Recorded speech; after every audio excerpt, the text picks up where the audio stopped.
Selamat siang semuanya. Yang terhormat Ibu Eka Priwadani SEMSI selaku dosen mata kuliah pengatur ekonomi mikro dan teman-teman yang saya banggakan.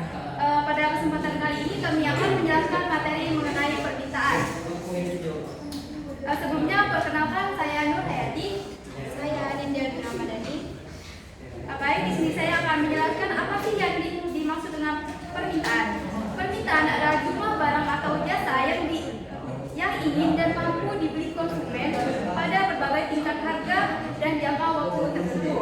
Jadi permintaan tidak hanya tentang keinginan, tetapi juga kemampuan untuk membeli barang tersebut. Artinya permintaan bukan hanya sekedar keinginan seseorang untuk memiliki barang atau jasa, tetapi harus dibarengi dengan kemampuan untuk membayar suatu harga yang berlaku. Contoh, kalau seseorang ingin membeli mobil mewah tapi dia itu tidak mempunyai uang, itu dinamakan hanya keinginan, bukan permintaan. Tetapi kalau seseorang ingin membeli beras dan punya uang untuk membayar sesuai harga pasar, maka itu disebut permintaan. Jadi permintaan sama dengan keinginan plus kemampuan untuk membeli. Jadi dalam permintaan itu terbagi menjadi dua bentuk. Yang pertama, bentuk permintaan individu adalah jumlah barang atau jasa yang ingin dan mampu dibeli oleh satu orang konsumen pada berbagai tingkat harga dalam suatu periode waktu tertentu. Yang kedua, permintaan pasar adalah jumlah barang atau jasa yang ingin dan mampu dibeli oleh seluruh konsumen dalam pasar pada berbagai tingkat harga dalam suatu periode waktu tertentu. Hukum dari permintaan yang menyatakan jika harga suatu barang naik, maka jumlah barang yang diminta akan turun. Maka sebaliknya, jika harga barang turun, maka jumlah barang yang diminta akan naik.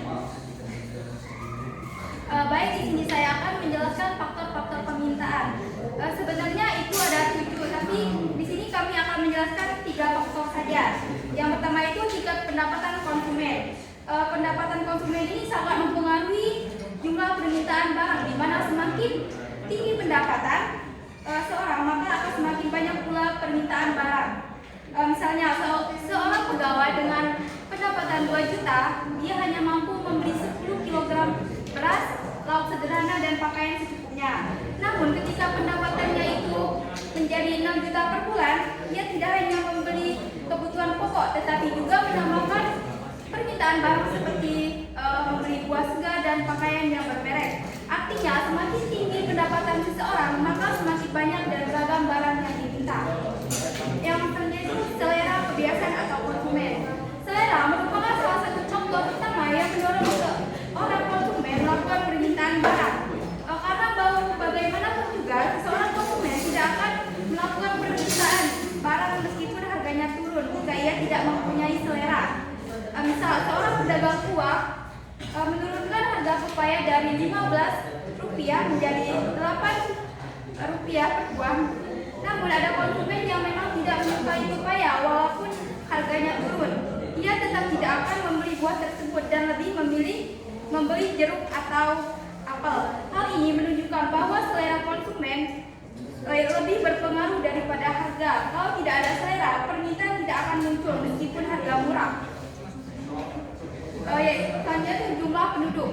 Jumlah penduduk akan mempengaruhi jumlah permintaan barang dan jasa, di mana wilayah yang lebih padat penduduknya dan lebih banyak melakukan permintaan. Hal ini disebabkan karena jumlah penduduk sangat erat hubungannya dengan jumlah konsumen. Misalnya permintaan beras di wilayah dengan populasi 2 juta jiwa akan jauh lebih banyak daripada permintaan beras di wilayah yang hanya dihuni 10.000 jiwa. Jadi rumus menghitung permintaan yaitu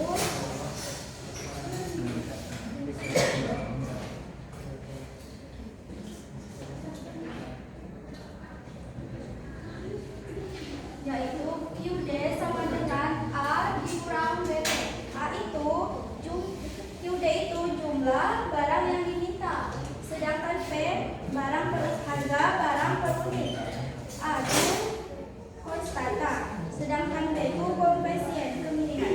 Jadi kami memberikan contoh, mungkin teman-teman sudah mengerti cara menghitung permintaan.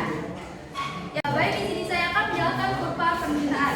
Kurva permintaan adalah grafik yang menunjukkan hubungan antara harga dengan jumlah barang yang diminta konsumen pada periode tertentu. Kurva itu memiliki dua sumbu. Yang pertama itu ada sumbu horizontal. Garisnya itu seperti ini. Biasanya menunjukkan jumlah barang yang diminta atau beli. Yang tanda itu sumbu vertikal.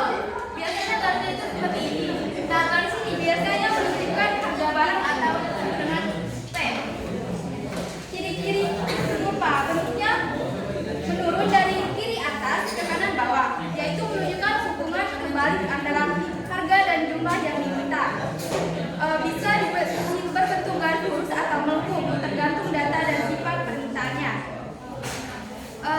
Setiap titik kurva itu menunjukkan kombinasi tertentu antara barang dan jumlah permintaan. Posisi bisa bergeser jika ada faktor lain selain harga yang berubah, misalnya pendapatan, selera harga barang lain. Jadi kami mengambil beberapa merupakan itu terbagi